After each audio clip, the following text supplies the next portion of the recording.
Chapter 5, Snake Go-Betweens. Many people know that our ancestors strived to determine the life's purpose of all creatures living on the earth. Once they had done so, they would teach the animals of how they could become as useful as possible to people.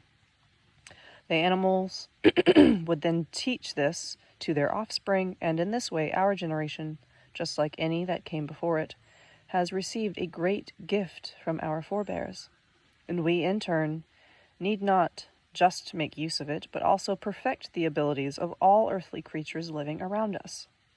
It's our generation's task to determine the life's purpose of those creatures for whom our ancestors did not do so.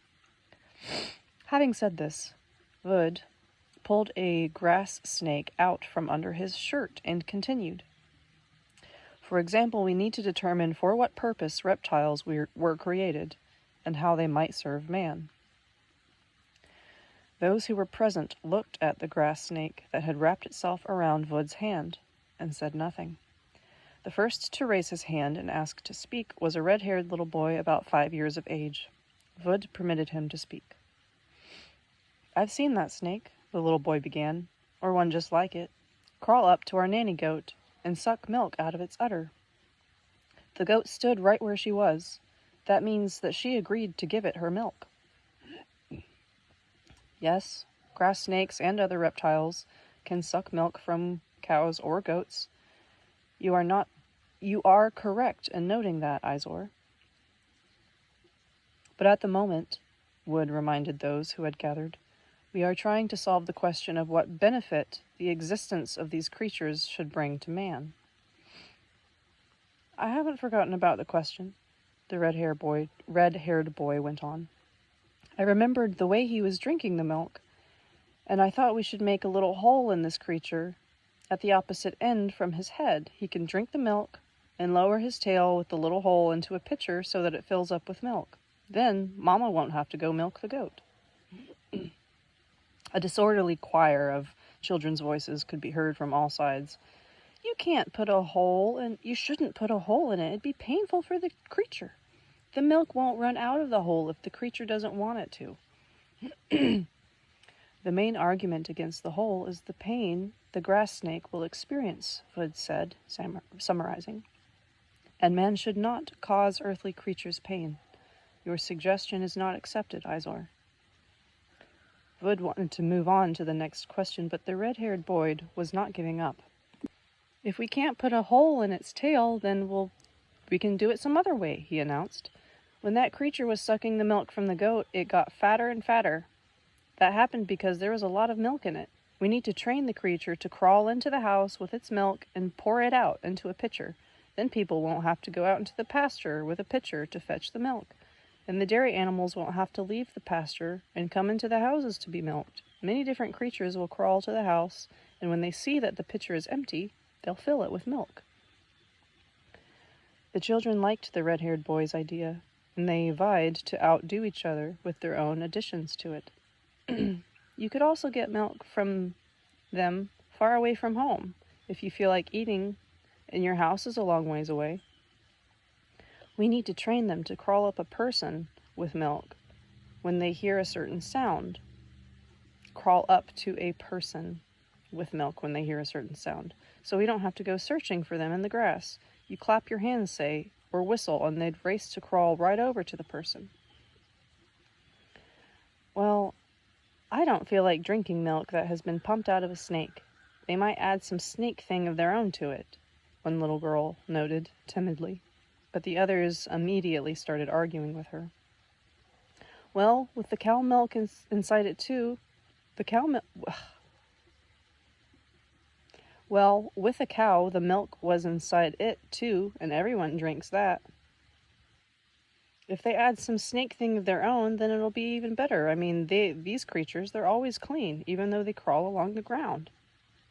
"Yes, exactly. They're always nice and clean. I have never seen a filthy snake." Izor listened as the children discussed his proposal, and he even blushed from pride. "Your second suggestion is worthy of attention, Izor," Wood said, praising the boy, and then he added, We will discuss your second suggestion next time, and before then everyone will think and give their opinion or propose their own suggestion for how to make use of creatures that crawl. And now I want to ask you what life's purposes have been determined for the animals you know. Who is ready? Vud didn't finish what he was saying. He saw Anasta's little hand raise, her palm facing in his direction. This gesture indicated that the little girl disagreed with something and intended to lay her objections out to those present. "Tell us your objections, Anasta," Vud said, giving his permission. "I am against having creepy crawlers deliver milk to homes." One after another, the children began challenging Anasta. "But why?" "We don't have to say no to conveniences. These creatures aren't doing anything for man at the moment, and this way they'll have something to do. People will have more time to do something nice instead of milking cows." The little girl calmly heard the objections and went on. "If the creepy crawlers start bringing man milk from the cow, then man himself will turn into a cow." One of the adults who was present at the lesson could not restrain himself. "What are you talking about, little girl? Explain what you mean." And Anasta went on. "When a person receives milk from a cow or a goat or a camel or some other animal, he gives the animal his attention and feelings in return. If he doesn't take the milk from the cow himself, and if she doesn't feel his attention, then the milk won't be as good. The person will give his feelings of gratitude to the crawling creature when he gets the snake milk from it. The snake will come in between the cow and the person. It will be a go-between between all creations and the person. It will lure the person in with its enticing service and will milk him, sucking out of him all the beneficial feelings that were intended for all the earthly creatures." Everyone remained silent for some time, lost in thought. And all at once a picture arose in Vud's imagination, a spreading apple tree, studded with ripe fruit. Before it were standing a man and a woman.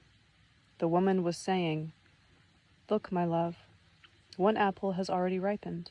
It's very pretty. The apple tree wants to give it to us. Reach up to the branch and bend it down and pick the ripe apple." The man tried to reach the branch, but he could not. He wanted to jump up and grab hold of the branch with the ripe apple. But right then, a snake appeared on the branch.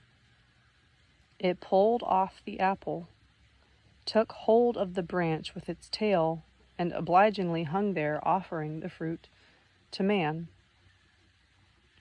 "Thank you, crawling one," man said, and stroked the snake. The man and the woman moved away from the tree without thanking it. They gave all the beneficial energy of their feelings to the snake. The apple tree shuddered, and half of its fruit, still unripe, fell to the ground. And Vud broke the silence that had fallen. "Your protest is also worthy of attention, Anastoshka, and we accept it in part." Pronounced Anastashka. Okay. An affectionately used nickname. Okay. "We must all think carefully about replacing man's direct connection to all that grows and lives on earth with a go-between. We need to think about what that might lead to in the future. I propose that we return to this topic in our future lessons. But now," he said, glancing at all those who had gathered there, "as we agreed to do earlier, please tell me the life's purposes of the animals that you know."